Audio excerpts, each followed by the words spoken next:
Okay, so checkpoint 6, we are going to be experimenting around with the generative AI fill tool. One of the big things in Photoshop that a graphic designer does is compositing an image where you're taking several different images or pictures, JPEGs that you find off the internet, or maybe a photograph you've taken, and you are bringing them all together into Photoshop in order to make a composite, which is just a single image composition out of all of these separate different digital images. Now, before we've had to do that in kind of in a manual process, use all of our available selection tools, cutting things out, masking things out, and placing them within a picture, and then trying to adjust the colors of the pictures so that they match the lighting of the pictures, and etc., which we still do and can do, but we can also try this generative fill AI tool, which is only going to get better and is pretty good right now. And basically, all it is you're selecting parts of an image and then you are typing into the word bank whatever it is you want. You can remove something, you can add something, and then Photoshop will use its AI feature to add it in there. So that's what you're going to be experimenting around with. You're going to download a picture from unsplash.com that you like. You will be changing the background, selecting and removing parts of the image, as well as adding things to the image as well. So let me show you the process of how to do this. So I've already gone to Unsplash and I've gotten this deer picture here. I'm going to bring that into Photoshop. One of the first things you want to do, especially if you don't have a lot of background kind of going on, is you can hit Command negative to zoom out a little bit, then go to your crop tool and just kind of increase the area that you're working with here. So maybe about right there. So now we have more to work with. And I'm going to hit select subject. Now I don't want to change. I want to keep the subject in this picture, and I'm going to change the background, right? Which means I need everything but my subject selected. So I need to inverse this selection. So I'm going to go to select and inverse. I'm going to click on generative fill, and then type something back here. So I think I'm going to do. Let's see, a wet, dark alley at, at night.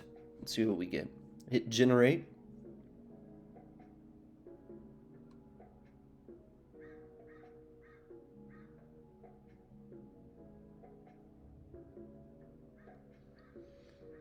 Photoshop is taking all of the things into consideration, and it gives you some variations here. So you can click on each one of these to see if you arrive at a variation that you like. Um, and you can always go back and just, if you didn't quite get what you want, just try it again. Maybe change the words around a little bit. So let's just remove at night and see what we get. Generate. You want to be specific, but sometimes not being so specific will help as well. Click on the variations. Let's try just a dark, damp alley at night.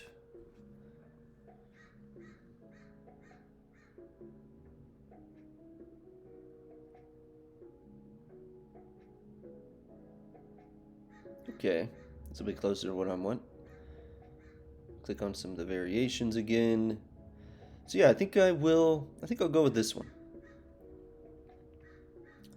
And I want just for this, I want this kind of removed, and I want more of the brick wall here. So I'm going to get my lasso tool, and I'm just going to select this area. Notice I don't have to I'm not getting a very precise selection. I'm just selecting all of what I want removed. So I'm just going to, in my prompt, type out remove, and then hit generate, and it should hopefully fill it with more of the brick wall.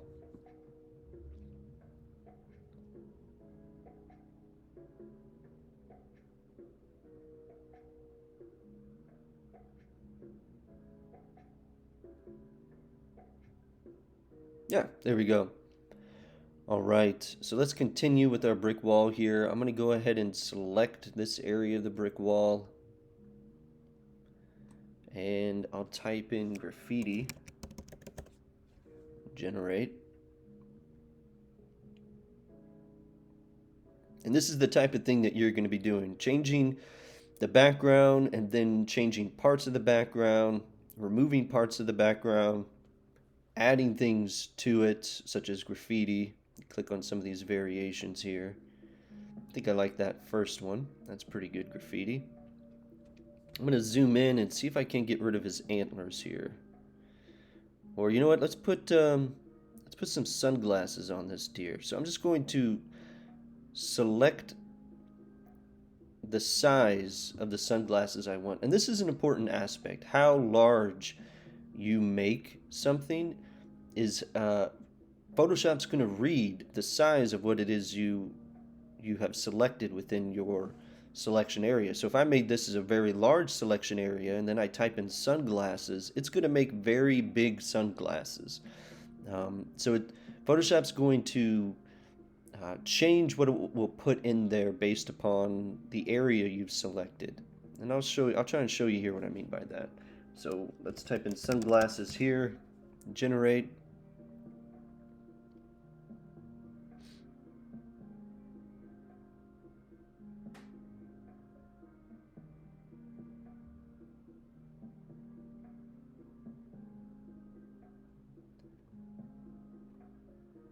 Okay, that's a pretty good, like 3D glasses. I can always generate again. Now I want to try and remove his antlers. So I'm just going to try and select this area of his antlers. And again, notice it's not a super precise selection, but I'm making sure that I do select everything that I'm going to want removed. Type in remove, generate.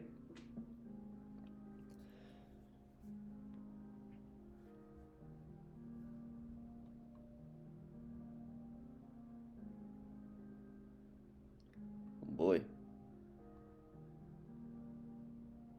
Okay. So let's go with this one, and then I'm going to select this area again, and I'll select this kind of shape here.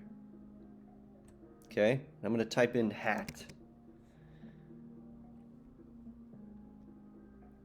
Notice I selected a very tall, large area, and Photoshop is searching for a kind of hat to fill in that area. Wow, used the guy's face there. So that's not a very good selection. Let's go back. Actually, so this is the thing I created here. I don't want that, so I can just select that layer and delete it. And let's just select a little bit smaller area now, such as that. And let's type in ball cap and see if we get a ball cap to place on his head.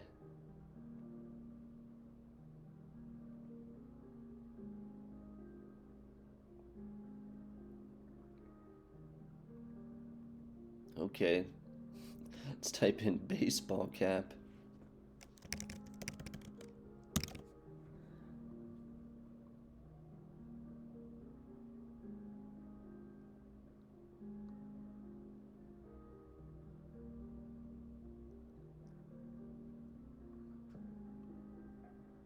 Alright, let's try this again. Might have to try a few times. Hopefully we can get it. Let's go down a little bit lower and kind of think of a baseball cap shape, I guess. Let's see if that helps. Ball cap.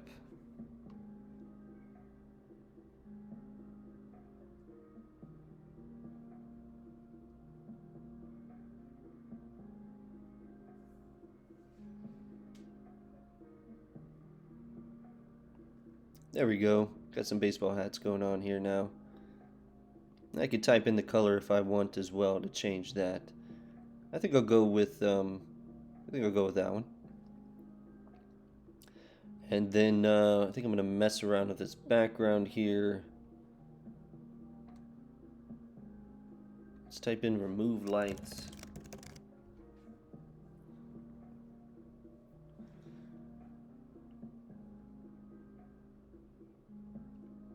So you'll just be going through this and slowly adding and removing and building a composition. There we go. Looks better. Okay, I like that one.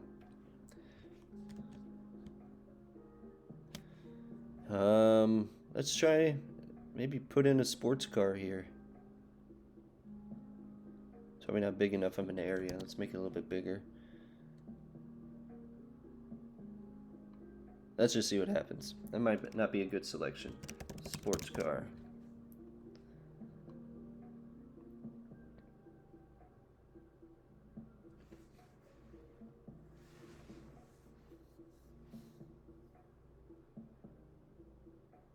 Ah, okay, not bad.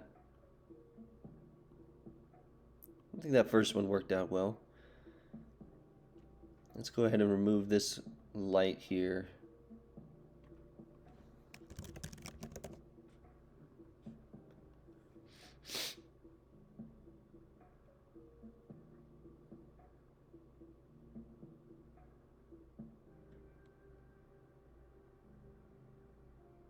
There we go.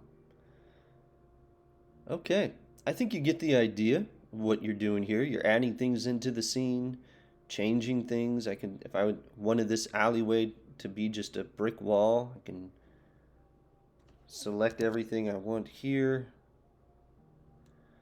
And instead of an alley, let's just make it like a dead end. Type in brick wall. And see what happens.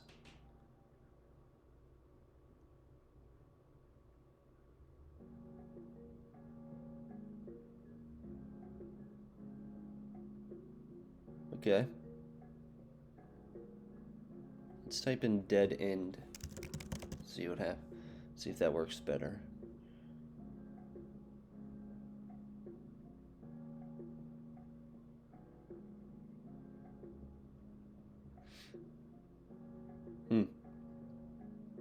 I kind of like that. That one too.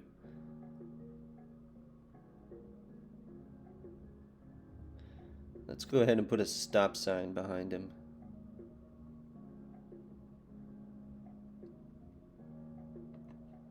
Stop sign.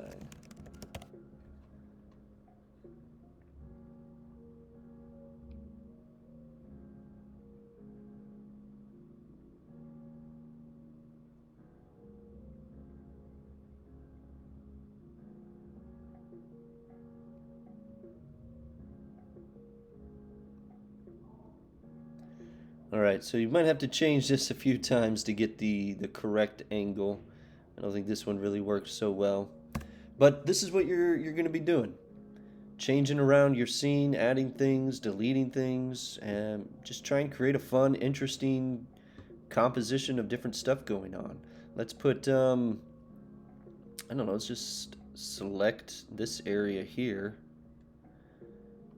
And let's put vines.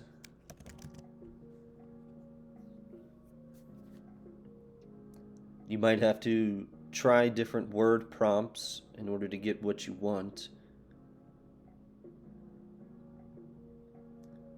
Ooh, that's not working. Didn't quite read that one so well. So this is the layer again that I did that stuff on. I can just delete that layer. And so here's this background layer again. Because it's already, right, been masked out, all I need to do is go to the layer I made that change on. I don't have to get a new selection. I just go into there and type in something new.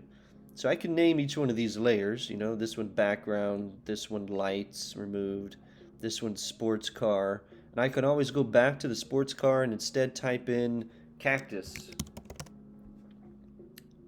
Type in large cactus. And now it'll change the sports car to a cactus.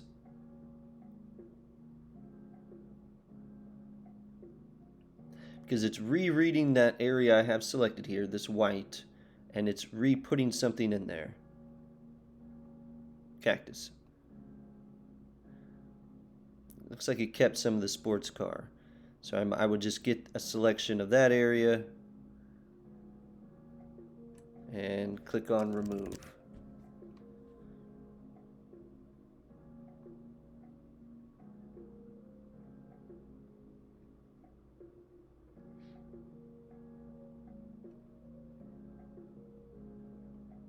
Let's see here.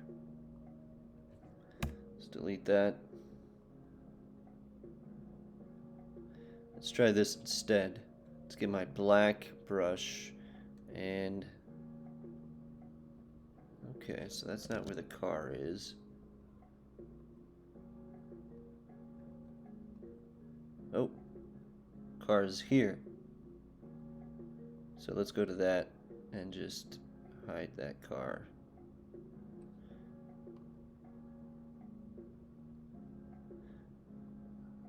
Looks like, yeah, I would need to make some adjustments there as well in order to get a correct look. But yep, you just go to the layer and try something different. Okay, that's enough for this video. I think it's long enough.